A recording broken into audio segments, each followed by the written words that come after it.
What's up, everybody? Welcome to Kinda Funny Games Daily for December 5th, 2019. I'm one of your hosts, Greg Miller, alongside GameSpot's Mike Mahardy. Hey! Welcome back to the show. Thank you. This is the first time I've been on camera with you. I know. I think. Or no, you came on our E3 stage. Exactly. Thank you so much. Yes. Again, when E3 tried to ban me, that was the evidence I used to show, no, it's impossible, and I gave the badge away. All right, that's good. And then they Glad leaked we my could information just for the hell of it. Yeah. Last time you came through, I booked you, and then I forget what happened, that I had to go somewhere and do something. Yeah, I was on with Fran, I believe. I'm so sorry.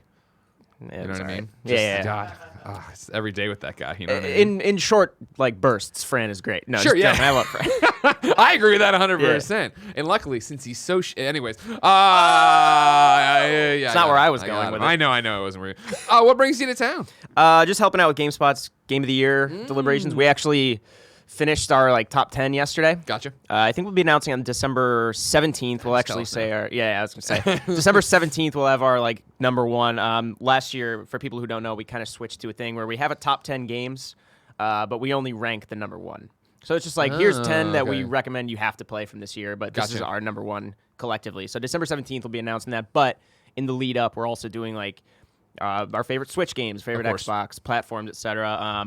So I'm just coming out to help. I went on GameSpot After Dark, recorded last night. Sure. That'll be published Fridays. But yeah, I'm just helping host videos, do all the content while I'm in town, seeing friends. What was that GameSpot After Dark about?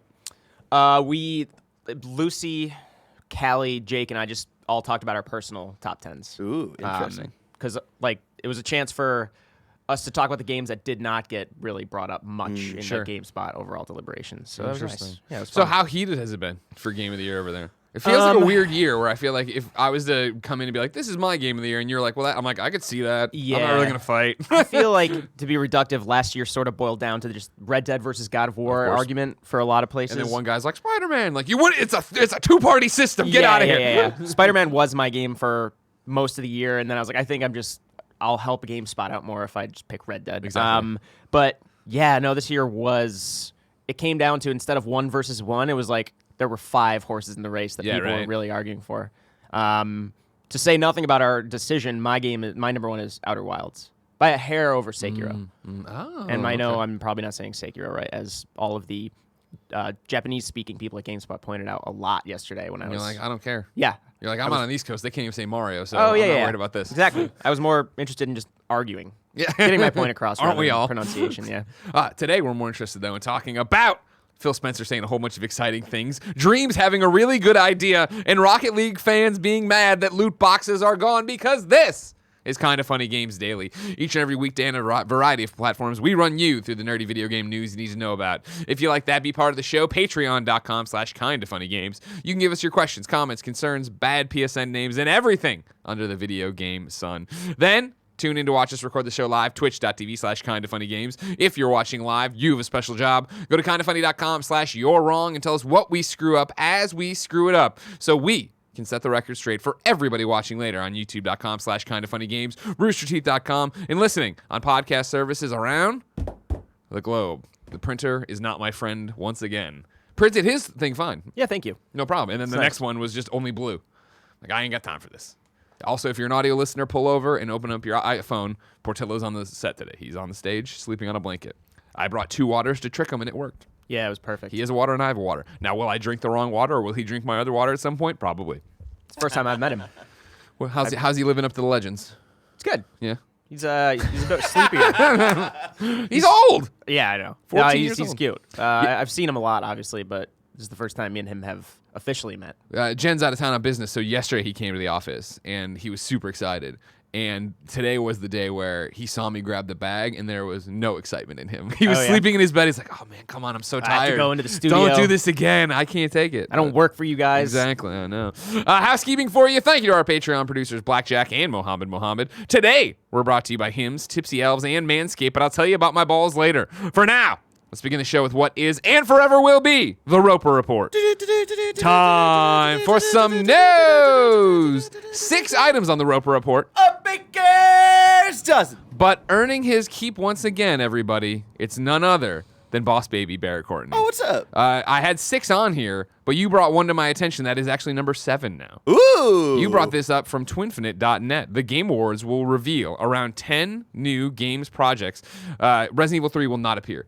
You don't have to look. This is so hot off the presses of Twinfinite, or at least really? where I missed it. Barrett just sent me the link. Okay. So we're all in it together. Well, shit, we should ready? strike that from After Dark last night because I said it was probably going to be on Game Awards. Resident Evil 3, I figured. Gotcha. Yeah, it would be. Well, announced. maybe Jeff Keighley's just lying. Yeah. I've done that before. If somebody reveals something you're going to do, I'm like, no, I'm not. Yeah. And then, we were. And, Yeah. Jeff, you can't trust him. You know what I mean? Just look at him. He's Hollywood. You know what I mean? Yeah, too Hollywood. He's in shape, He's too. like old school Hollywood. He's classic. Yeah, exactly. Hanging out with movie directors like Hideo Kojima and stuff like that. Martin Scorsese. They're arguing about Marvel films. Anyways, back to Twinfinite. The Game Awards will reveal around 10 new games / projects. Resident Evil 3 will not appear. This is Giuseppe Nelva. Today, the Game Awards host Jeff Keighley held an AMA on Reddit and had interesting details to share about what you can expect from the show. While the Game Awards is primarily an award show, many enjoy it for the reveals that it often includes, especially since it falls into a slightly slower period of the year in terms of news. Apparently, this year it won't be an exception. Keighley revealed that roughly 10 new games and projects will be revealed at the ceremony. Quote, we have a bunch of brand new games being announced at the show. I think there are around 10 new games / projects being revealed if you want to count the things that no one has heard about yet. As always, the internet has a lot of really bad information out there about what you think it is, or what you think is at the show, ... But it sure is fun to read. Smiley emoji. That being said, if you are expecting to see something about the potentially leaked Resident Evil 3, you may want to curb your expectations. Interestingly, Keighley mentioned that nothing about this show has actually been leaked so far. Quote, there are no plans, never were, to do anything with Resident Evil 3 at the show. A lot of these quote-unquote leaks are completely wrong. Nothing about our show has leaked as of this writing. Ooh. Brag much? Yeah, I know, Keighley. Keep it on lock. God. Mike, what do you expect? What are you 10 projects / games that could be revealed here? Are we getting megatons, or are we just getting middle tier things? I don't know, because it's kind of on the cusp of. I feel like this year is the the swan song for this console generation. So it could be something exciting. So it could be something exciting in terms of going into Scarlett, PS5, etc. Yeah. But yeah, something tells me maybe it will just be kind of an extension of this calm before the storm. Sure. Yeah. It would be great. Like Resident Evil 3 would have been a great announcement. Yeah, interesting. I wonder where that's going to show up now. Is Capcom Yeah. just going to tweet about it, do a blog post? Right. Also, sirens are on our end if you're driving Yeah. right now. I actually discovered that people don't like when you shit talk Resident Evil 3 Nemesis. Yeah, no, people don't like Resident Evil fans. They don't like anything getting shit talked. You know what I mean? Mm-hmm. They'll sit there and they'll with a straight face defend 6. You're like, what? I am a big Resident Evil fan, but not an apologist. I believe when we point out the series' flaws, it will continue to be good. Because lately it's been, I love Resident Evil 7 and Resident Evil 2 Remake. 7 obviously. in a remake? God, yeah. Yeah, but even as someone who really likes the series, the other day I said, Resident Evil 3 is now, by today's standards, a bad game. People didn't like that. Well, I like this then because this gives me an interesting. I don't know. I did not play 3 at all. Like Okay. Resident Evil 1 and 2, I touched. I didn't like the tank controls. I bounced. Yeah. Code Veronica was the first one that came to PS2. I played that all the way. A better through. game. Interesting. So my question for you becomes, if they're remaking Resident Evil 3 Nemesis, do you believe they can fix it or save it? Yeah, definitely. I actually don't think they need to do... Well, Resident Evil 2 Remake is like awesome proof that they could. Yeah. Because the problems with Resident Evil 3 that I have are... a lot of them are mechanical, which I think they could fix. And also, the Nemesis, despite being a really cool idea, persistent villain, that wasn't always implemented in the following years, I think Resident Evil 2 Remake is also proof that, that can be really fluid and terrifying as well. Okay. So I'm looking forward to it from the perspective of someone who liked that game in theory, and now that it's getting updated, I'm very excited. Okay. Yeah. Because, that was my thing. Not knowing anything about it, it feels like it's the one that nobody talks about. I was wondering what didn't stick for people, if it was story setting, whatever. For me, it's just, I found it janky. I found it...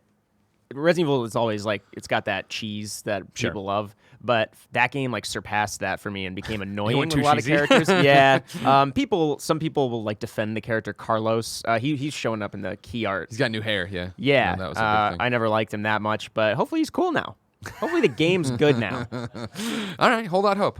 Yeah. Barrett. Bat Baby Barrett. Is this the time? Where are your expectations for this Batman WB Montreal game? Very low. Yeah. Honestly, like I joke tweeted earlier today of like, yo, at the Game Awards and at WB Games Montreal, y'all hanging out together next week? What's up? Yeah. But that's just me being a goof.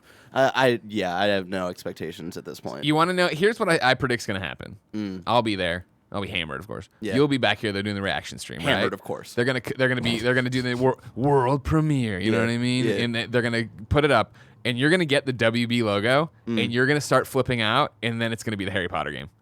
It's gonna be that Harry Potter RPG that they. Oh, But that, yeah, I would still fucking freak out. Sure, over but it's that, gonna be a though. roller coaster for you because I you think know. it's finally happening, right? Yeah. Or most likely it'll be the WB logo and it'll be like Mortal Kombat 11 DLC. Yeah. That's also true. Yeah. Man, I think my dream.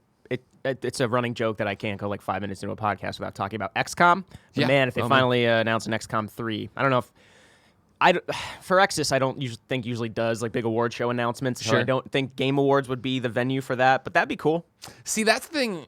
I could see it. I could totally see Firaxis doing something new there because I feel Jeff's really good about his exclusives and his announcements, right, running the gamut. And so I think that, especially next year, like you're saying, I think, first party Xbox and PlayStation are so focused on the consoles.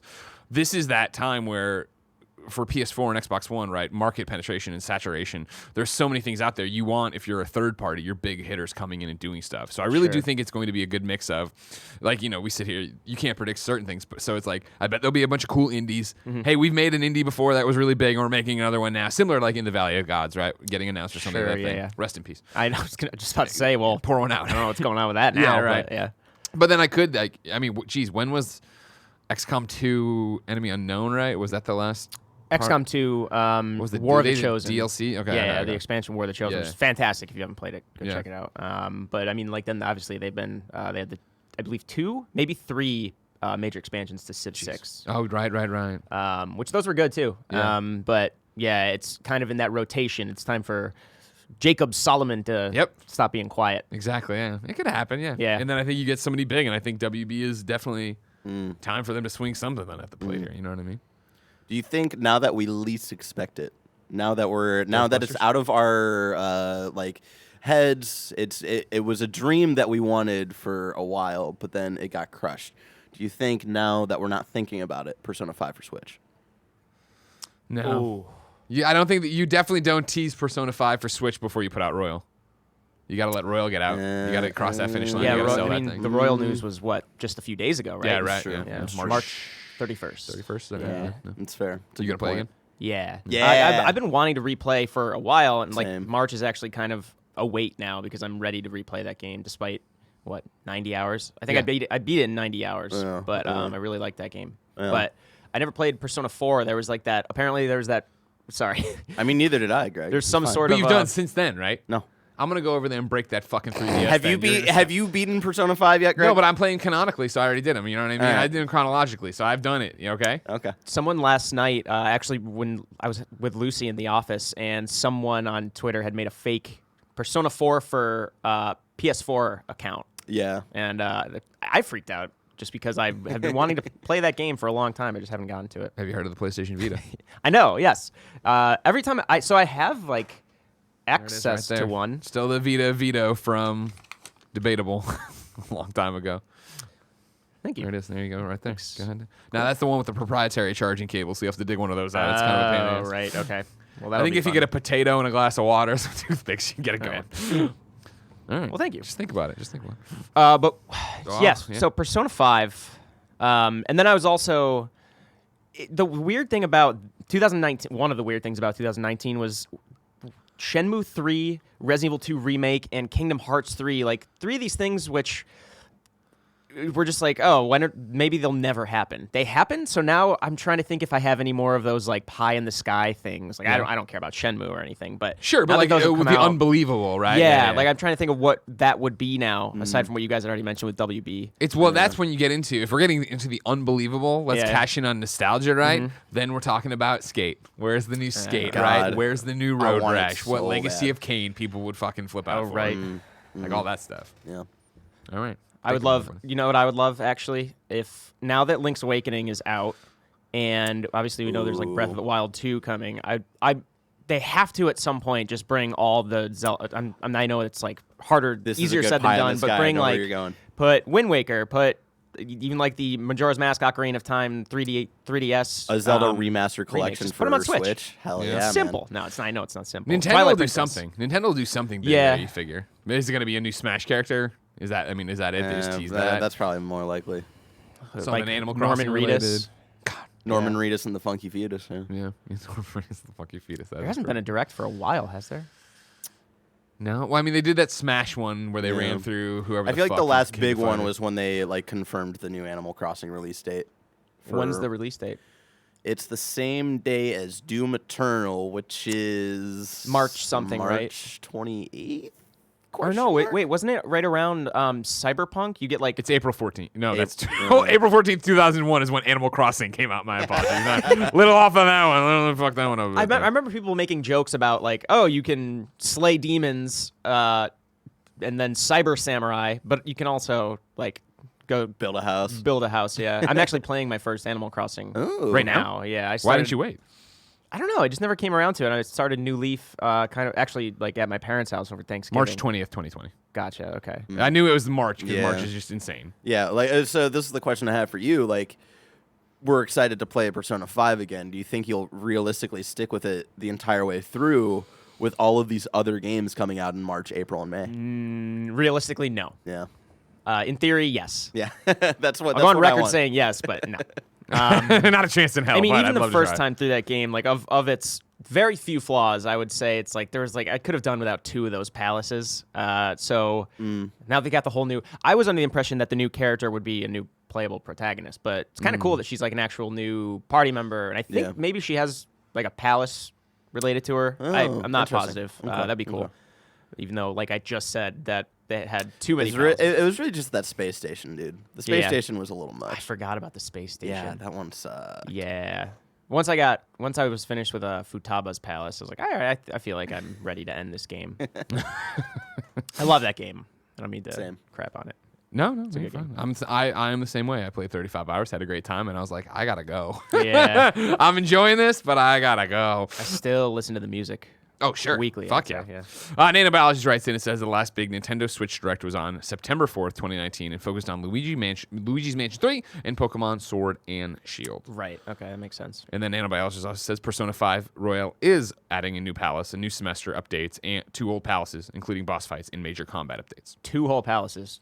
Jeez, that's like potentially 15, No, I 20 think hours. Yeah, that's It's good. adding That's a a new solid- palace, Oh. a new semester, updates to old palaces, Gotcha, including boss okay. fights and major combat. Cool. Still Okay. cool. I imagine that new palace is in the new semester, and yeah, that's probably another. The palace itself will be another 10 hours, and then Yep. that new semester is probably another 10, maybe, depending Yeah. on like how fast you want to get. I'd through love it. to do it, but I gotta plant these cherries and get these trees grown. You know what I mean? Gotta pay off Tom Nook. I ain't Yeah. got time for this again. Do you like the I, power of friendship, Greg? Then play Persona 5. I do. I make a lot of friends in Animal Crossing. Actually, I'm Do you? surprised you don't know that because you haven't played them and you refuse to. You know what I mean? Yeah, I've got could this be one my guy friend. in my town I'm trying to kick out. He's just a jerk. Sure. In Animal Giraffe. Crossing. No, he's the bodybuilding giraffe. Yep. He's nice, but he's just He's annoying. taking up too much Exactly. real estate. Too much air. Literally and metaphorically. Next on the Roper Report, Phil Spencer, what you talking about? Phil Spencer had 2 fun things to say overnight, basically, or through yesterday. Not even 100% true, but one of them is breaking. Anyways, the first that I'm going to talk about is Control coming to Game Pass? Over on an Extra Life Mixer stream, Phil Spencer was on and was quoted as saying, "I thought Control was really good. It didn't reach enough people, so I'm glad to see it's coming into Game Pass. So hopefully more people will play it." And then he talks about Remedy, blah, blah. He's not confused. He knows what Control is and he knows who Remedy is. This happened, I guess, a couple days ago, but didn't start making the rounds and anybody saw it because who's watching Mixer? It didn't start till, other than Ninja fans. It didn't get going until today. And it's like, oh, that's very interesting. And then this morning, Remedy tweets, the information about Control coming to Xbox Game Pass, as reported on a recent Mixer stream, is incorrect. We have no news or announcements regarding Xbox Game Pass at this time. That's I like that they didn't mention that. Yeah, the Xbox boss was wrong. Yeah. We don't Super know what weird. Phil Spencer's talking about. We're mad at him. Yeah, unless it was just the Remedy's Twitter person who didn't know what was going on, then they're like, no, you should chill out. We actually are coming to Game Pass, but I'm just joking. What do you think? You believe Remedy? You believe Phil? Are they in discussions? Maybe you think that's the thing. Maybe they were talking about going after it. It's very un-Phil-like though. He's usually buttoned up on like what he needs to say. Yeah. Yeah. This is why the idea of putting any talking head on a podcast terrifies PR people. Yeah. Because eventually somebody asks a random thing like, I guess I think this is it. Yeah. I could definitely see Control going to it. I know they were talking the other day. I know it didn't like sell crazy well. But for them, it did well. That was the thing, right? They were like, it didn't like go gangbusters, but for what we wanted out of it, it did great. So I feel like that'd be the perfect situation to bring to Game Pass. They're like, it worked out for us. Now we just want more people to play it. That would be great. It makes so much sense, I think, because I think you're about to see it get. I don't think it's going to win a lot of Game of the Years, but I think it's going to get a lot of nods. I think it's going to be on a lot of top 10 lists. It's going to be that thing where you see people talk about it. And so going into 2020, if that was added to Game Pass, and then you start talking about the DLCs they're going to be putting on there, they're going to be putting the Alan Wake stuff out later in 2020.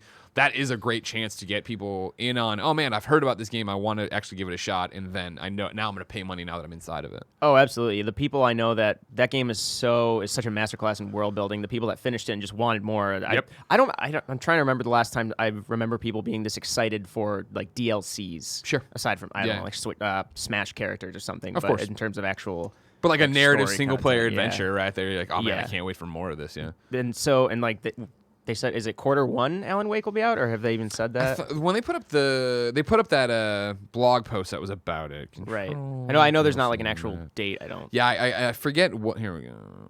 Maybe. Let's see what this IGN has to say. I don't know. I can't trust them. Oh, this is a wiki. I hate it when I get tricked to the wiki. Yeah. You know what I mean? They love doing that. They do. These cowards. You know what I mean? In their I got their roadmap picture, and it just says mid 2020. Okay. Wow. Okay. Yeah. Did they hit the first thing? Here it is, yeah, because it was photo mode, fall 2019, Expeditions, December 2019, which is a new game mode, and I can't say I've heard anything about, and we're in December. The Foundation, early 2020, was just expansion 1, and then expansion 2, mid 2020, which is the Alan Wake thing. I'm just stoked, personally, for holiday break, because I'm going to platinum it. Oh, yeah? Like, I did it where I beat the story, had a great time, and I set it aside without really doing the stuff in the underground. Yeah. Come back to that, get that all done. Yeah, I did a few of the optional bosses afterwards, and I wanted to do more. What are the things called where it's just like the timed challenges? I forget. It has a specific name. Agency, the Bureau. Alerts? The Bureau Alerts, yeah, where it's like, it was always... I knew that one's going to bite me in the ass as a trophy hunter where I'm running around, I'm in the middle of a mission, I'm on my way to something, it's like, all right, I'm like, I'm not going to do this right now. And I'm like, fuck, this is going to get me when I need to come back and do 20 of them. Yeah, I honestly felt like those felt a bit tacked on. Yeah. Like they didn't necessarily need to be in the game. Totally, I can see that, yeah. For people that just want to stay in that world, which I totally understand. Yeah, grind it out more. Yeah, explain your thing. Believe it or not, interesting things from Phil Spencer. Not over with yet. Yesterday, he also tweeted this. And it started, ...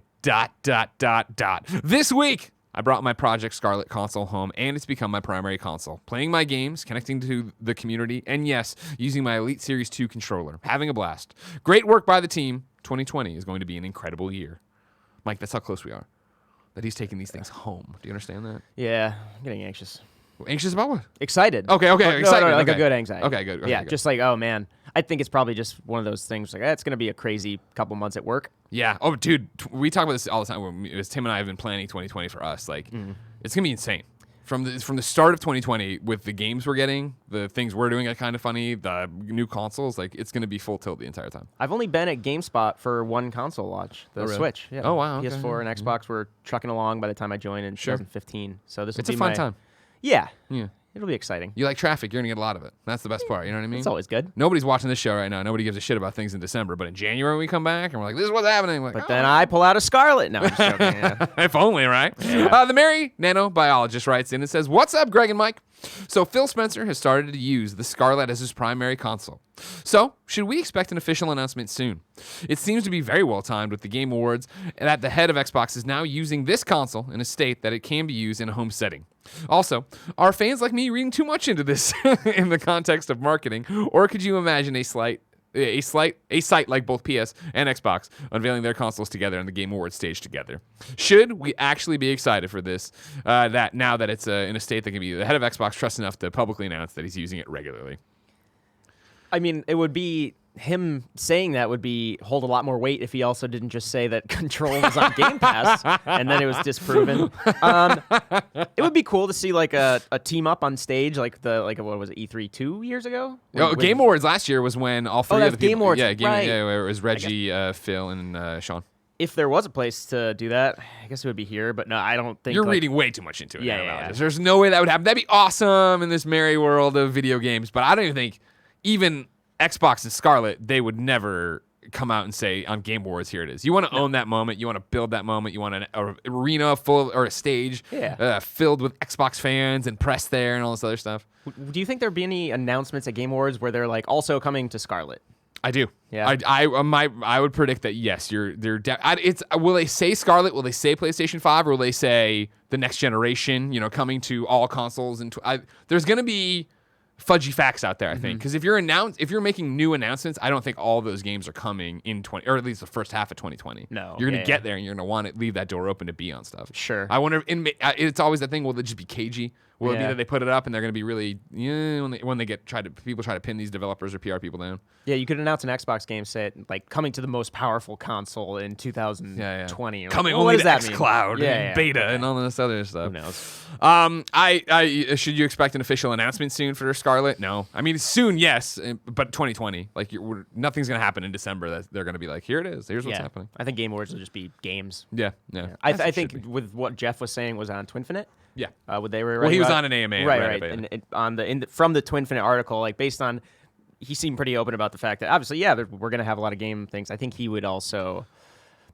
Well, he said there's no leaks, but it just doesn't seem like the place where like a hardware thing would happen. Yeah, I know. That'd be cool, awesome. I mean, that would put Game Awards on another level. Shout out to Game Awards too. I didn't put it in here, but they've signed a deal to be broadcast in India, and so they're even like into more screens or whatever.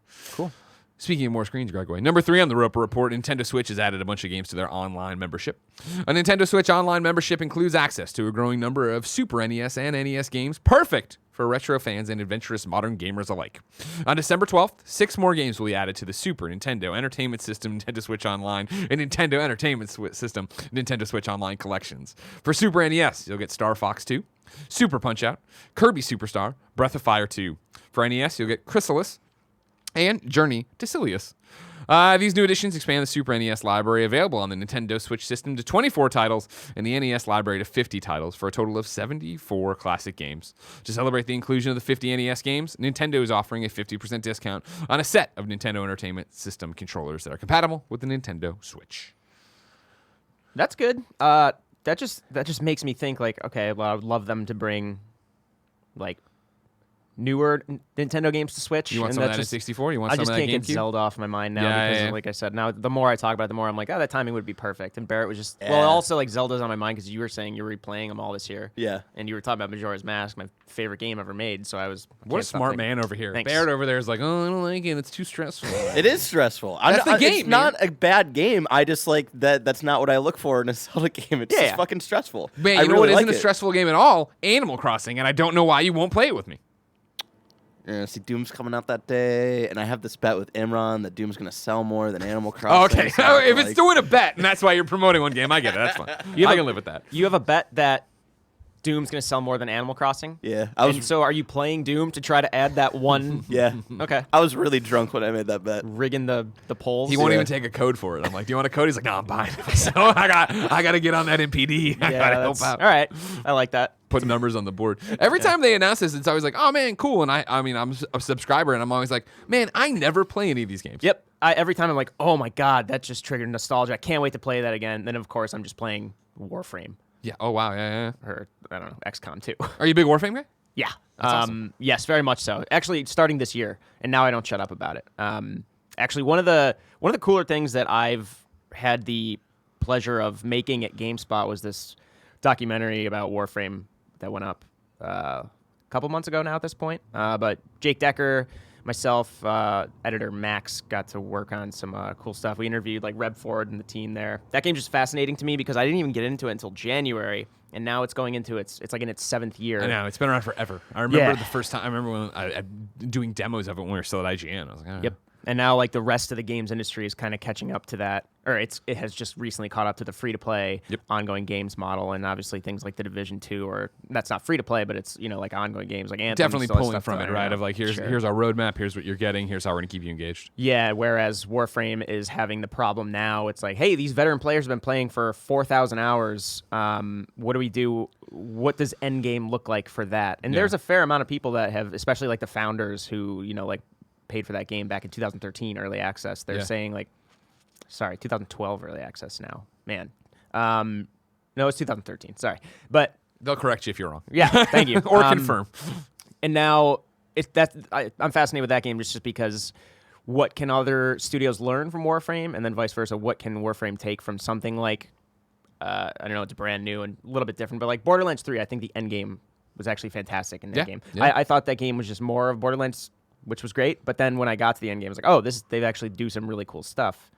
It's always fascinating to me. I cover a lot of like ongoing games of service. Yeah. And if you had told me that 6 years ago, I'd be like, I hate that. Like, I don't want games to go in that direction. Yeah. And now it's like where most of my work time goes to. Sure. Yeah, which is cool. But it's cool, but it's so foreign. You know what I mean? Last night I came home and like I platinumed Borderlands over the weekend, and it was just like, I want to play more Borderlands. And I was like, I'll start my True Vault Hunter, which I still haven't done. Yeah. And I jumped in, but I saw a friend playing, and I was like, oh. And I text him, like, I'm going to jump in your game. I don't have a mic. I'm not going to talk to you. Don't put on yours. Let's just put. And I just ran around, and I was like, getting legendaries and feel, still 75 hours into that game, finding new things and upgrading my character and getting ready for the DLC. Yep.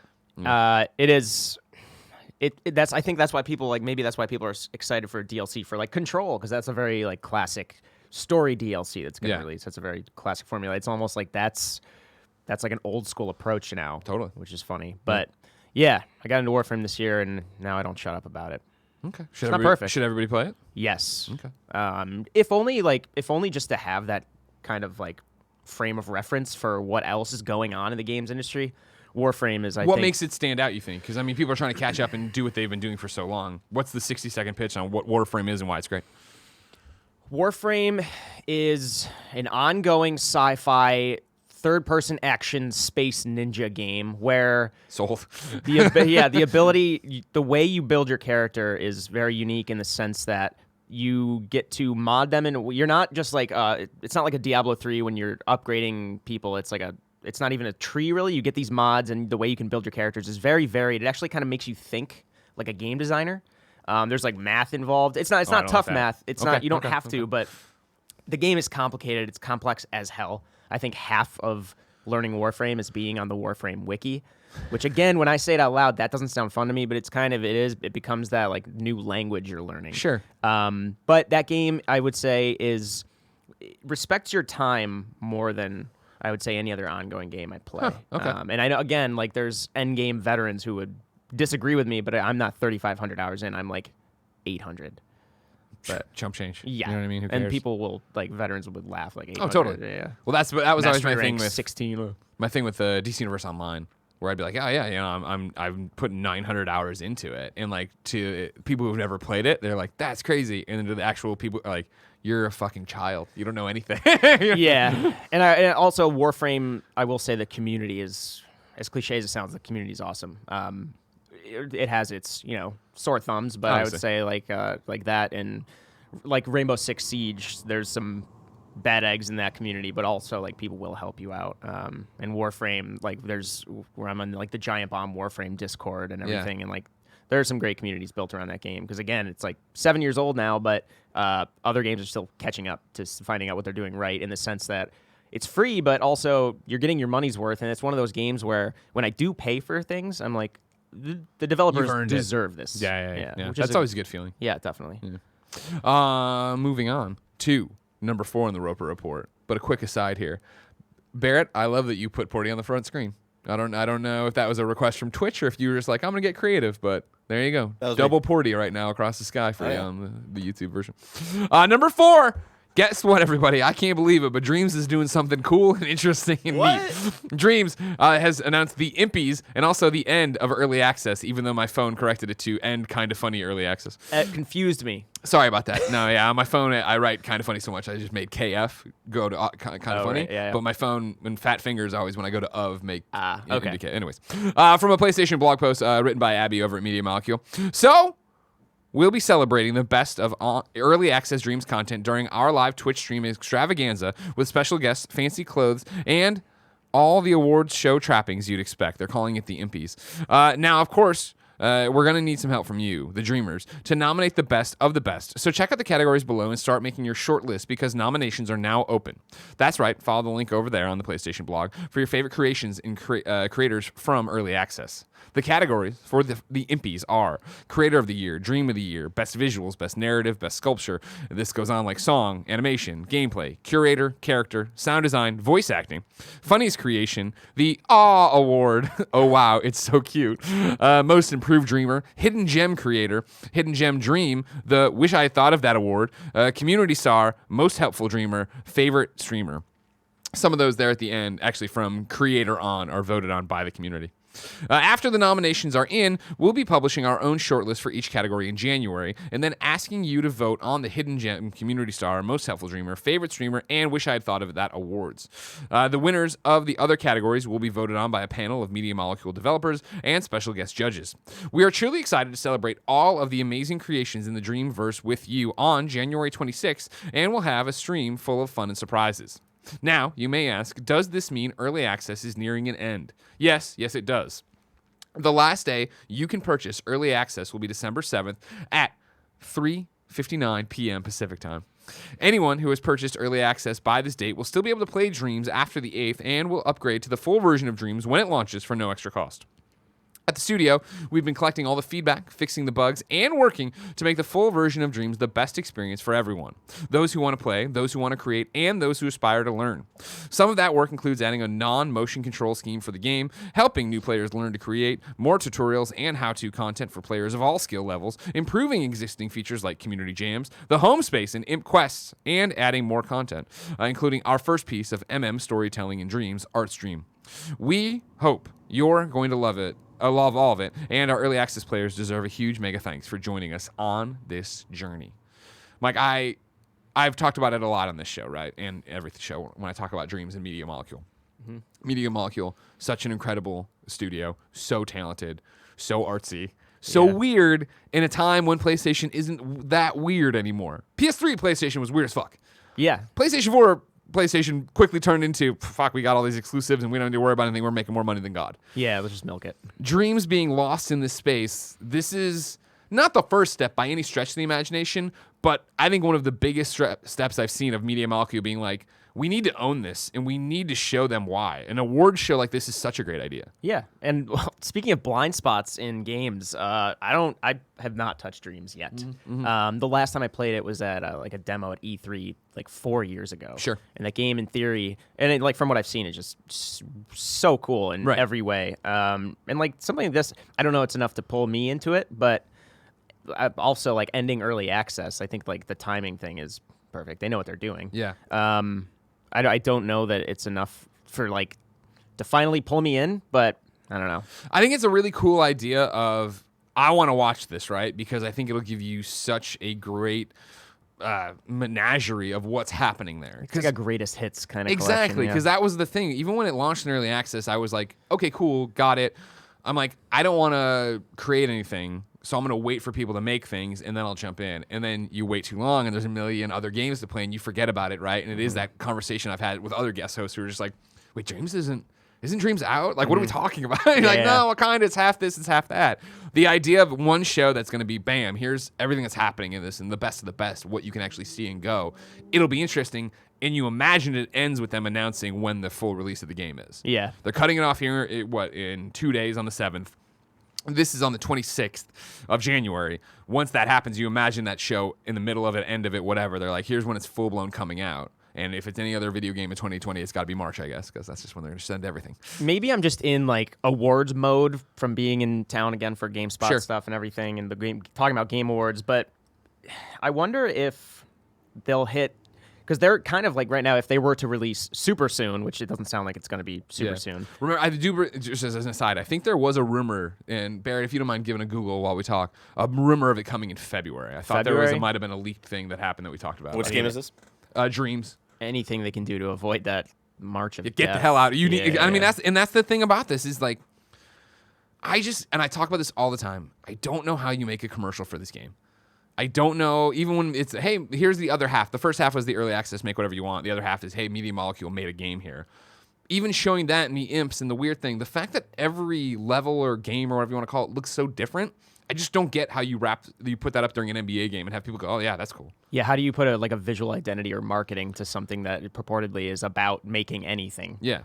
I don't envy them having to figure that out, but like you said, the awards is like definitely a good first step. And also, like, I mean, just talking about it leaving early access gets me excited because even then, like the fact that it would be, I know games aren't like released in the same way they used to be, but even now that it's out, that makes me a little bit feeling less overwhelmed at like the curation aspect of it. 'Cause from what I understand, the curation is actually pretty good. Yeah. Well, and I think that's, again, something I talked about leading up to this, that I thought the coolest thing about Dreams was if you just wanted to be a voiceover person, if you just wanted to sculpt trees, you could do that and you would get experience based on how people use it. So looking at this and seeing that there is an award for the best curator, they're the best sound design, the best voice acting, like it is all these different things. And here we go, yeah.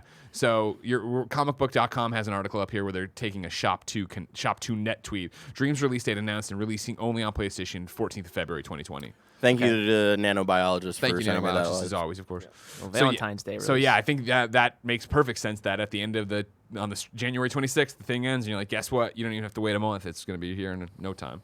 Yeah, that timing seems good. They're avoiding like that terrifying March, but also, like I said, like maybe I'm just in awards mode, but it's also like they're not in that weird window between December, January, where it's like, oh, what do we want to like be remembered as a 2020 game or a 2019? That's et a cetera. great point too. So I don't know. Rest in peace, Jedi Fallen Order. Yeah. Who knows how you'll ever net out. While we're here too, Nanobiologist says Warframe released on October 24th, 2012 in a closed beta. It released as an open beta in March 25th, 2013. Thank you. No problem. That's what he said. So I was right the second time, and then I corrected I made it a mistake again. I tried to fix it. I'm very professional. Speaking of trying to fix it and screwing it up, Greg White. Number 5 on the Roper Report, Rocket League loot boxes are gone and people are mad. This is James O'Connor at GameSpot. Rocket League, the popular car soccer game, recently pledged to remove loot boxes in favor of a more transparent blueprint system, which lets you see what you're getting and choose whether to spend your credits building it. The blueprint update has now arrived, and developer Psyonix has published extensive patch notes alongside it. All keys and decryptors have been turned into credits and bonus gifts. Crates have been turned into unrevealed blueprints, and a new item shop offers a rotating selection of goods. It's a substantial change, and already many players are taking to Reddit to complain about how pricing works in the game, noting that customization upgrades are now prohibitively expensive and much harder to get your hands on. A thread on Reddit is cataloging complaints from players about prices. As of now, it has 1,700 replies. Elsewhere, users are noting examples of items like the Pharaoh's exotic wheels that have been massively marked up. As one post sums it up, if you bought 23 keys before, you'd get 23 items. Now, a single item might cost the same in credits as 23 keys would have cost you. It remains to be seen whether this system will see changes based on user feedback, or if blueprint trading will lessen the issue for the community. For now, though, it seems that the change has made cosmetic items in Rocket League more expensive, albeit also more transparent. For a masterful game, I feel like that's the question of monetization has been plaguing them since day one. Right. And this is like not the first time they've drastically revamped how it worked. I remember when they added loot boxes, that was a big deal. Mm-hmm. And the Rocket Pass too. I'm trying to figure out how to, And we were laughing. It's like now people are complaining that people are taking loot boxes away. Yeah. But man, I haven't played Rocket League in a while. Me neither, yeah. When the Ghostbuster stuff dropped over the summer, I jumped back in and played for a while. Didn't they just announce like an anime themed thing? What? Recently? I don't know. So, a bunch of people who I like follow who like anime were like, I might have to go back to Rocket League. Really? I enjoy that they put out the Rocket League music on Beat Saber. Like, oh yeah, right, yeah. It's just like Rocket League and crossing over. Let's do it. Yeah, here you go. Is that anime? Am I? Yeah, it's we're like on NintendoLife.com. The headline was Rocket League's 5th Rocket Pass unlocks a special anime-inspired supercar. Oh, okay. It's from November 27th. It's cool looking. I don't know much about it. My thing about it, and I know that, of course, I'm a corporate apologist all the time, and yada, yada, yada, yada. It's just like, Sonic has been a great developer and good people for a long time. I would imagine that, will they change it? Yeah, they'll change it. You can't be a game that is this dialed into your community and then fuck something up like this and see them get mad and not be like, listen, sorry, cool, we'll look into it. Yeah, they'll course correct. Yeah. I guess it's not a matter of if, it's just when. Yeah, or exactly. How long they're gonna stick to this. How long do you wait before you have a statement, before you say you're doing something or whatever? Yeah, because not being tapped into that community, I'm curious Yeah, me if neither. they've ever been satisfied, but who knows? I don't know. Yeah. The game's doing well if it's making Still big going. changes like this. Yeah. Number 5. No, actually number 6. Sorry, I forgot we added the one. Vanquish and Bayonetta remakes might be coming. This is Chris Priestman at IGN. A remastered version of Vanquish for Xbox One appeared with a 2020 release date. It seems that Sega is releasing a remaster of the 2010 third-person shooter Vanquish for Xbox One on February 18th, 2020. There's been no official announcement, but the game is now listed on the Microsoft Store. This is via Reset Era. The listing says that the game will have 4K graphics and run at 60 frames per second on Xbox One X. The PC version of the game that was released back in 2017 also supported 4K 60 frames per second. A remastered version of Bayonetta has also appeared on the Microsoft Store for Xbox One, releasing on February 18th, 2020. It's listed as having 4K graphics and 60 frames per second, the same as the PC version that released back in 2017.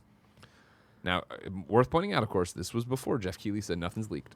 You know what I mean? No, wait, hold on. Jeff talked about this, then this happened. This happened after that. So maybe this is another one. Oh, You know so what I this mean? falls outside of that jurisdiction. Exactly. This could Maybe be- his show isn't made of steel like he thinks it is. You know what I mean? We knew we'd get him. Yeah. You know what I mean? We We knew broke he'd the ruin dam. this beautiful creation he's giving to us.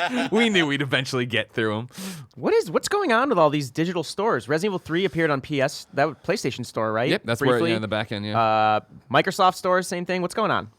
It's a Like a Y220 This thing? is the yeah, exactly. I don't know. Y220. That's what it The is. Yeah. joke had no error at the beginning. I just kept going with it. It's the same thing as always, right? Like you can't have a secret like this because there's so many different things. This is why conspiracy theories never make sense. When it's like, oh, we faked the moon landing. You're gonna tell me how many hundreds of people would have known about that? No one talked. Like here it is. It's like you're barely opening it up, and it's gonna be somebody on the Brazilian store misclicked one box, and there it is. It's it's shadow listed in the back, and then everybody's going through and looking at data. There are more important things to be covering up than this Vanquish Sure. leak, which I've never. We were talking earlier. I've never played Vanquish. I Yeah. touched for like 10 minutes, but it's one of those.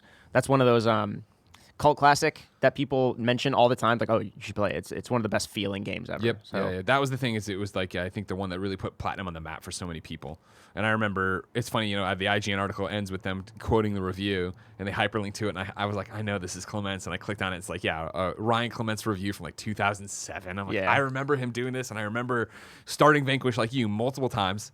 I'm like, yeah, I get it, but then getting distracted by something new or whatever, something that was more me. Yeah. So it's cool that it's coming out again. I'd play it. I would want to try it, and I'm sure I'd do the same thing where I'd try it and don't get far in it. yeah, and then Bayonetta, the remastered were the ones on Switch, not remastered. Those were just ports. Because I've never played Bayonetta either. I'm not a Bayonetta guy, so yeah, I know. I never really looked. I into believe it. 1 and 2 were this makes sense. So maybe 1 and 2 were ports, and now I guess it would be a big deal if it's actually remastered. Well, again, it just seems like it's the PC versions Yeah. getting brought over, right? With their Gotcha, fancy 4Ks and whatnot. Oh, okay, I see. The same. Okay, right. Yeah. Same as the PC version that released back in 2017. Interesting. We'll see. I gotta play those eventually. Yeah, do we? They're At on this point, Switch. it's just gone so far. Yeah. You know, who cares? I like Bea. I like her in Smash. Sure. Good. Yeah. Number 7, and finally on the Roper Report, Gwent on consoles is dead. This is CD Projekt Red. When we launched the console versions of Gwent back in 2017, our intention was to provide console players with the same level of support as their PC counterparts. However, having just launched Gwent on iOS and with the Android version coming, the number of supported platforms would significantly increase. Looking to the future, we do not believe we can support a growing number of different versions of Gwent while improving feature parity between them. Considering that PC and mobile are the most popular platforms among Gwent players, we have made the tough decision to discontinue support of console versions of the game. All Gwent players on consoles will be offered an option to copy their account progress and purchases from their current platform to a GOG account, which is used by both PC and mobile versions of the game. How exactly is this going to work? Starting from December 9th, 2019, console players will be able to access a web page where they can request a copy of their progress from their console account to a new existing GOG account. Since we do not support merging of accounts, we will only be able to copy progress to existing GOG accounts that do not have any Gwent progression on them at the time this request is made. The account copying process will be available for a period of 6 months from December 12th to June 9th on December 9th. Yeah, okay. We will release an update. They're using the European dates, and it breaks my brain, you know what I mean? Release an update which will essentially freeze Gwent in its current state. From this point onwards, both console versions will be operational until June 9th. Up until that time, their functionality will be limited. The tough bummer decision for people that were playing on it, but I get it. Yeah, I wonder how many people were. You know what I mean? I feel like everybody's got a smartphone at this point, so it's like, yeah. Not even having been super dialed into that, it doesn't. I was like, oh yeah, I would play that on my phone or PC. Yeah, makes sense. yeah, totally. Yeah, Did you play Thronebreaker? No. That in my mind is like the perfect spin-off. Yeah. It is more of like a great universe, but also the fact that they used an in-game creation from Witcher 3 to make like a great story actually too of like characters that were not in the actual main open world games. But obviously Thronebreaker is very different than Gwent. I realize that, but man, you should try Thronebreaker. What is Thronebreaker? I don't even know what it is. Oh, so it's like a story-based spin-off. It's not just Gwent. They use the combat of Gwent within this like isometric adventure story-based game. You play as a I forget Queen her name. Reeve. I forget her name. Yeah. But it's very good. And I only played it a bit for gameplay for IGN, but like the hour that I played of it, I was like, oh, this is rad. Yeah, they use Gwent kind of. It's almost like a puzzle game. It's like, hey, you have these constraints on. This is the scenario you have. These are the cards you have, and this is the enemy's cards. You just ran into this dragon in the overworld. How are you going to beat it with just these cards? It was very good. Yeah. Interesting. Like that got me more interested in Gwent than Gwent did. Huh. Yeah. Yeah. Well, yeah, in Witcher 3, when you want to play Gwent, I'm like, fuck no, bye. Yeah. I gotta go mine these oyster pearls to then screw this guy over and oversell him. Remember that? I'm gonna make this cat armor. Yeah, exactly. Feline armor. I spent like 20 hours playing Gwent in that game. Did you ever beat it? Witcher 3, or did you just get so caught up in Gwent you play so much Gwent? No, I did eventually beat it. I remember getting stuck in a bug at one point though, and then I had to like replay like 10 hours of the game. And that was not fun. No, thank you. No. Mike, I'm excited to see what happens with Cyberpunk. You know what I mean? Now that they have this Gwent off their head, you know what I mean? I don't have to worry about this anymore. But Cyberpunk's still so far away. If I wanted something more immediate, say what came to the mom and grop shops, where would I go? The official list of upcoming software. Shit, the printer screwed me over. It whited. It whited out. Okay, wait. Just the official list it's of upcoming software from each and every platform as listed by the Kinda Funny Games Daily show hosts each and every weekday. Yeah. Out today? Well, I'll get to that in a second. We've been going a long time, so I thought maybe I'd tell you about the ads. That's right. If you don't like the ads, you can go to patreon.com/kindafunny, get the show ad free. Speaking of ads, here they are. Today's sponsors, Hims. You've heard us talk about Hims for a long, long time now because they're helping guys look their best. If you haven't yet, it's time to see what they're all about. 66% of men start to lose their hair by the age 35, and once you notice thinning hair, it can be too late. Be like Kinda Funny's Nick and Andy. They noticed their thinning hair, and they went to forhims.com, a one-stop shop for hair loss, skincare, sexual wellness, and more for men. Thanks to science, baldness can be optional. Hims is helping guys be the best version of themselves with licensed physicians and FDA-approved products to help treat hair loss. These are prescription solutions backed by science. No more awkward in-person doctor visits or long pharmacy lines. For Hims connects you with real doctors online, which could save you hours. Answer a few simple questions, and a doctor will review it, and if they determine it's right for you, they can prescribe you medication to treat your hair loss that is shipped directly to your door. Try Hims today by starting with a free online visit. Go to forhims.com/gamesdaily. That's forhims.com/gamesdaily. forhims.com/gamesdaily. Prescription products and are subject to doctor's approval and require an online consultation with a physician who will determine if a prescription is right for you. See the website for full details and safety information. This could cost hundreds if you went in person to a doctor's office or pharmacy. Remember, that's forhims.com/gamesdaily. Up next, it's Tipsy Elves. It's officially the holidays, and no party's complete without getting your ultra festive holiday clothing from Tipsy Elves. Tipsy Elves is the one-stop shop for all your holiday clothing needs. They sell one-of-a-kind Christmas sweaters, dresses, family pajamas, and onesies that will transform your holiday party into an unforgettable experience. You will be the life of the party. Reveal your hilarious holiday alter ego and score bragging rights for having the best Christmas sweater at the party.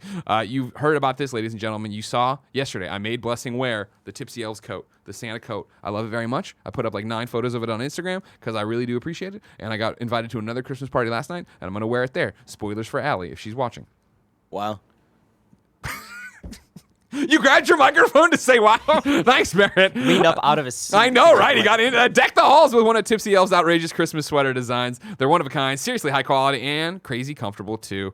Again, if you got to go to this ugly Christmas party, if you need a white elephant gift, if you need a onesie, Tipsy Elves has it all. They don't sell just Christmas sweaters. They truly are a one-stop shop for your festive holiday clothing needs. Say snow thank you to boring this year. Try one of the hilariously awesome designs from Tipsy Elves. Go to tipsyelves.com/games to get 20% off your entire order. That's tipsyelves.com/games for 20% off today. And the final sponsor of the day is Manscaped. Support from Kinda Funny Games Daily comes from Manscaped, who is the best in men's below-the-belt grooming. Manscaped offers precision-engineered tools for your family jewels. Jingle balls to the walls, fellas. Listen up! Untrimmed pubes are a thing of the past. It's time to gear up and get yourself the gift of shaving this holiday season. I'm talking, of course, about the Manscaped Perfect Package 2.0. Tim and I use it, and we got great balls. Everybody tells us. Manscaped's Lawnmower 2.0 has proprietary advanced skin-safe technology, so this trimmer won't nick or snag your nuts. It's also waterproof, so you can use it in the shower. It comes inside the Perfect Package 2.0, which makes for the perfect holiday gift this season. It's literally everything you need to keep trimmed, cut-free, and smelling nice down there. 'Tis the season to Manscaped, so get yourself, your dad, your brother, your friends, anybody with balls, the best gift of all, the Manscaped Perfect Package 2.0. Get 20% off and free shipping with the code GAMES at manscaped.com. Your balls will thank you. Get 20% off and free shipping with the code GAMES at manscaped.com. That's 20% off with free shipping at manscaped.com. Use the code GAMES. Clean up your nuts and make Santa proud this year. Or, as Imran Khan, of course, famously said, undeck your balls, which is one of the things they should take and steal. Oh, that's good. Because it's like deck the hall, you know what I mean? Mm-hmm. Christmas. Imran. This is what it's all about. Clean balls at Christmas. Out today! Red Dead Redemption 2 comes to Steam. Darksiders Genesis comes to PC and Stadia, making it the first game I'm very excited to play on Stadia. However, Andrea motherfucking Renee tweets the following.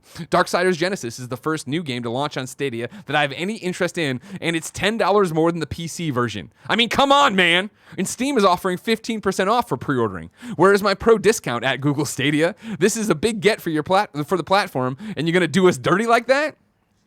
Go get him, Andrea Renee. You know what I mean? Yeah, I mean, Stadia, talk about a wet fart. Jeez. Dude, man. And just when This they have, gets worse they and finally worse. have something you want, and this is what happens. Still gonna play it there because I'm fucking caught dead before I play on a PC anything. You know what I mean? Star Ocean First Departure R comes to PlayStation 4. Mosaic comes to PC. Paranoia Happiness is Mandatory comes to PC. Big Farm is on PlayStation 4 and Switch. Space Blaze is on PlayStation 4 and Switch. Winter Sports Games is on PS4. Don't Die Minerva is on Xbox One and PC. Kerbal Space Program, Breaking Ground is on Xbox One and PS4. Alien Isolation is on Switch. Wizards of Brandel is on Switch and PS4. And then Arizona Sunshine comes for Oculus Quest. Tamashi's horror-infused puzzle platforming will now be available. Oh no, it's a new day to put it here. Oh no. I'm going to do a new date here. That one's coming December 17th and 18th for NA, EU, respectively. Then the 24th on Xbox, 25th on Nintendo Switch. I'm sorry, I crossed the streams, everybody. Kart Rider Drift, however, that cool kart racer for Xbox One that they spent way too much time on at XO19, is getting its beta finally. You can get the closed beta today on Steam, the Nexon launcher, and Xbox One, including Xbox One X. Players accepted into the closed beta can enter this starting tonight, December 5th at 5 p.m. Pacific, until Sunday, December 8th, also on Pacific. WHACHU Sweets for the Nintendo Switch is fresh out of the oven and on retail shelves. It's about cooking, so that all makes sense there if you do that. Then you can get free Witcher-themed DLC for Daemon Cross Machina, available now for the Nintendo Switch. They got that going for you. And then Concrete Genie today gets a free patch that brings holiday brushes to the game. So go play that. It's free. The patch, obviously, not the game. You got to play it. Someone tell Cool Greg. Oh, Cool Greg was. I literally they tweeted about it, and then Cool Greg responded in 2 seconds. Cool Greg, doesn't do anything. He's just out there. He's doing his thing. People are reporting in You Are Wrong as well. I'll give it to Alex Russ that Star Ocean First Departure R is also on Switch today. Thank you for keeping us honest. New dates for you.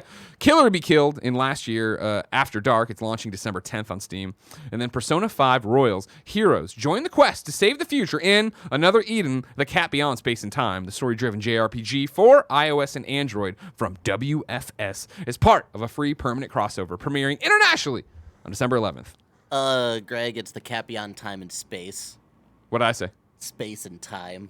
I apologize. I don't mean to offend any of you fucking losers excited for Another Eden. Oh, I need a JRPG on my iPhone. Probably on Android. It's probably Andy over there playing it. I'll listen to Levitard and I'm playing this thing on my... Get out of here. I'm liking these characters. The characters in the show? Oh yeah. You yeah. and Barrett. Yeah, I know. We are people of many voices. Enjoying it. Yeah, you guys are looking longingly into each other's eyes, or he's just passed out. And Yeah, there's a intense energy coming straight at me. Yeah, a lot of people have said that about Portillo. Intense energy. You can see it right here. That intense energy radiating off of this 14-year-old rickety dog. Deals of the day for you. Chris Reed at IGN reports that you can sign up for PS5 pre-order notifications while still nearly a year away from the release of PlayStation 5. But retailers are getting eager to lock in your PS5 purchase. To that end, Best Buy in the US and Game in the UK have put up email sign-up pages so you can get notified about PS5 pre-orders when they officially go live, whenever that may be. I'm excited for that. New consoles are exciting, Mike. Yeah. I don't know if you know that. Don't know if you agree. Yeah, we'll see. I still have my launch day PS4. That's what I'm. Yeah. Yeah. I still have two. That's my travel one. Oh, yeah. Yeah. I guess that is mine too. I use it at my parents. I use it at my parents over Thanksgiving. We're going to do some reader mail. Remember, you can be part of the show, patreon.com/kindafunnygames. Parker Petrov writes in and says, hello, Greg and Mike. As we barrel towards the end of the year, everyone starts talking about what the best games are that came out this year. However, that got me thinking, what about the inverse? What are your gaming disappointments for 2019? For me, it's Days Gone. I was excited for the world and story. However, once I got into the game, I just wasn't having fun. What do you think, Mike, when you think gaming disappointments in 2019? Because sadly, there's been a bunch. Yeah. So I would say for a game that I really like the mechanical skeleton, I would say Anthem. Still needs to figure out content. For me, Link's Awakening. Ooh. So I used to rank that as my number 3 or something favorite Zelda. In returning to this remake, which is as a remake, it's great. But it made me realize I don't really like that game as much as I thought I did. Nostalgia, those rose-colored glasses. Looking back. A lot of the overworld design is very interesting choices for a Zelda game. And the dungeons are either boring or overly complex. Like Eagle's Tower, I've always said I hate that dungeon. It's awful. But it's better than it used to be. But man, I guess my disappointment is realizing that 12-year-old me was kind of an idiot. You didn't know you had a limited, the scope of what games was or happening. Game Boy Color. Yeah, but for the time, that's great. You know what I mean? Anytime you go back to these classic games. Oh yeah, for sure. Man, I'm just Resident Evil 3, Link's Awakening. You're making a lot of enemies today, Mike. Yeah. Wolfenstein Youngblood, definitely. Oh, definitely. That's another good one. Yeah. That's the number one for me. This Really? year. Yeah. I really disliked that. Yeah. Wolfenstein 2, one of my favorite games in the last couple of years, and just the new Colossus. Yeah. Yeah, that game was great. Man, Youngblood, the more I think about that, I played that for 3 hours. Yeah, that was a heartbreaker. I was really excited for that. The gameplay was still there. Gameplay was still fun, but then they added all they got the Dishonored devs to put in more of their level design, which I don't think really worked for that formula. Then they added all the RPG light stuff with enemy types having different levels and shit. It was to make even more enemies. I guess personally, Death Stranding was a disappointment for me. Okay. Yeah, I know a lot of people like that game, and again, with Game of the Year discussions happening at GameSpot, I'm hearing a lot of cool arguments for and against, but did not do it much for me. Sure.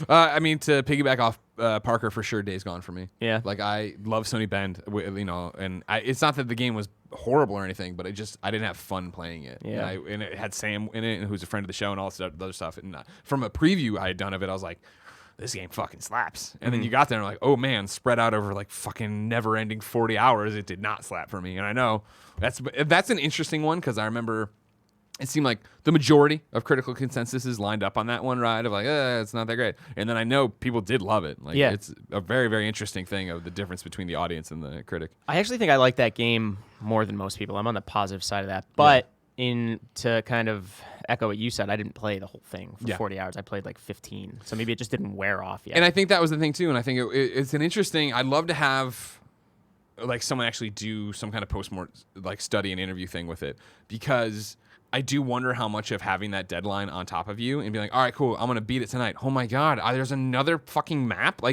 Meanwhile, you're at home and you're chipping away at it here and there, just having fun with it. And you're oh my God, there's another map. Yeah, I love that world. Yeah. That world is great, and that's what kind of was pulling me through. And I didn't get far enough in to know whether the characters have any great arcs, but I enjoyed it. But again, I only played 15 hours, whereas people who reviewed it played 50, 60. Yeah, exactly. And then, Anthem, of course, on there. Stadia's on there. I think Stadia is such cool tech, and it's just the fact that they had such a fucking shitty launch. Yep. Yeah. And now Darksiders Genesis is there, but like Andrea pointed out, it's $10 more. I'll pay $10 to not have to play it on PC. You know what I mean? Because that's the thing. I wouldn't even have it today. If it was just on PC, I wouldn't even play it. Yeah. But now it's here, so eventually I'll do that. Are you Darksiders? No, that was the thing too. Like I don't. The Darksiders I've tried multiple times. It just never worked for me. But playing this at Judges Week, it's like, oh, this is such a cool, like almost Diablo Darksiders take that I don't. Yeah. I'm not hung up on it. Cool. So, final question. 2038 Pokemon CEO writes into patreon.com/kindoffunnygames and says, Greg and Mike, how do you handle job rejection? I know you two have not job searched for some time. Oh, I see what he's trying to say. I know you two haven't job searched for some time, but I graduate next week and I'm facing nothing but rejections. He's talking about people who have actually rejected him, which is no point. At some point, the rejection starts to impact my mental health. Mike, did you face any hurdles before you landed at GameSpot? Greg, did you have any rejections pre-IGN? Did you apply to anything before you created Kind of Funny? Yeah. I was super fortunate that the GameSpot position opened up like right after college, kind of. I had that dream scenario. Yeah. But when I was freelancing, a ton of pitches were rejected. Sure. The cliche thing is to say, keep going, persevere. Yeah, of course. Yeah. As everybody said, it's a combination of skill and perseverance, but also largely luck. Yeah. Which sucks because right place, it's right not time, really, and all that jazz. Yeah. Yeah. But you don't get in those places if you're not taking those shots, right? Right. Yeah. Yeah, I always talk about it. I mean, if you're a long-time listener, I know it's boring, but like, remember at IGN, the email that got me the response in the email, the interview, and then getting hired within 24 hours was my 13th attempt to get hired at IGN on my after-school Gmail. So that was a year and a half writing on that one, let alone what I did on my Mizzou email account, let alone Game Informer, let alone GameSpot, let alone Wizard Magazine, let alone Inquest. Like, I did it all the time, and I never really got that close. I had one interview I fucking totally bombed at Inquest Gamer. That was it. But like, you gotta, if you want to make it, you gotta make it. Like, that's the thing. And I think that's the reason you meet people. And I talk about it all the time where I meet people in the industry, and I'm like, oh, or that want to be in the industry, and it is that thing of like, oh, you'll make it. Yeah. Oh yeah. If you're in for the long haul and you're doing all the things right and you're doing it right now for no reward, if you keep that mentality and you keep going, it'll happen. Yeah. You know. Also, don't close off. Like, just keep talking to people. Yep. Because I feel like a lot of people can. It's never personal, right? Yeah. Like, it's not a personal thing. It's just not, you don't fit for this job. Yeah. Speaking of getting personal, let's squad up. This is where one of you writes into patreon.com/kindoffunnygames, giving me your name, username, platform of choice, and why you need help in a video game. I read here, the best friends find you, and everybody plays games together. Today, TitanMeteor, a.k.a. Dan, needs help at PAX Unplugged. You can hit him up on Twitter at BARR_Titan. Hello, I'm TitanMeteor, or Dan. I'll be going to PAX Unplugged in Philadelphia this weekend. I enjoyed the time I spent with everyone at the New York City Kind of Funny meet and greet, and thought it'd be cool to see if any best friends would be down to hang at PAX and wanted to hang out in Philly. If you want to hang out at PAX Unplugged with Dan, a.k.a. TitanMeteor, hit him up on Twitter at @BarTitan. Now it's time for You Were Wrong. We did a great job, I won't lie to you, of keeping up while we went on it, you know what I mean? And not being wrong, so that was actually helpful. The only one I have here is a long one from Tundra Boy Muck. Is it for me? Well, it's like I hate it when he's just talking. So let's see what again. Editorializing? Okay, it's not. I don't think it's a you're wrong, but it's more info, and I'll give it. While Persona 5 Royal may appear to be much longer with the addition of new content, the team at Atlas have stated that it will only be slightly longer than Persona 5. Apparently, load times and the time it takes to complete battles have been shortened, while palaces have been optimized. The time it takes to complete battles? Yeah, so I guess it's gonna the battles in palaces. I'd heard something about this. I feel like battles were already so quick. You Yeah. know? Until it was like the big boss fights. Yeah, the big and stuff. bosses are the ones. I remember where I stopped, and it was the one where I'm fighting the guy who's made up of all the different picture frames and paintings. Yeah, that was a difficult one. And it was that just one like, was I'm definitely tough. annoyed. I Yeah. need to look this up, and I just like bailed. Yeah, there was each that of his- whole strategy where you had to like do a different painting in a certain order and all that stuff. Yeah, that was definitely a low point for me. Because it was a face, I think, or something. Yeah. And if you did the nose first, then the eyes would revive it, but also they Right. had different elemental weaknesses too. Yeah, that was the boss fight where I actually like dropped off for a very, very long time and then didn't pick it up again until like the last couple of months of that year, and then I plowed through it, and then it became my game of the year that year. Wow. Yep. And then Lord of Pone says Damon Ex Machina is actually pronounced Damon Ex Machina, not Damon Cross Machina, as Greg said earlier. So I'm stupid. Got you. Enjoy your Witcher content in this game, everybody. God, get out of my face. Saying X as cross is such a video game thing. I know. Who cares? You're such a nerd. I know. Tomorrow I'll be hosting this show with Imran Khan. Remember, we're starting 30 minutes earlier. 9:30 a.m. for that one if you're here live. What? Oh, it's so hard to get up and push fucking buttons, Bear. Yeah, fucking get it over is. You know what I mean? I'll buy you a coffee. Is that okay? Yeah. You want a coffee? You want a Yeah. black? You want some cream and sugar? What do you want? Cream and sugar, baby. Cream and sugar? Okay. Tell Imran hi. I haven't seen him since like PAX West 2 years ago. Oh, Yeah. We But got- I've enjoyed him being on the show. Yeah, he's great. He's really, really good.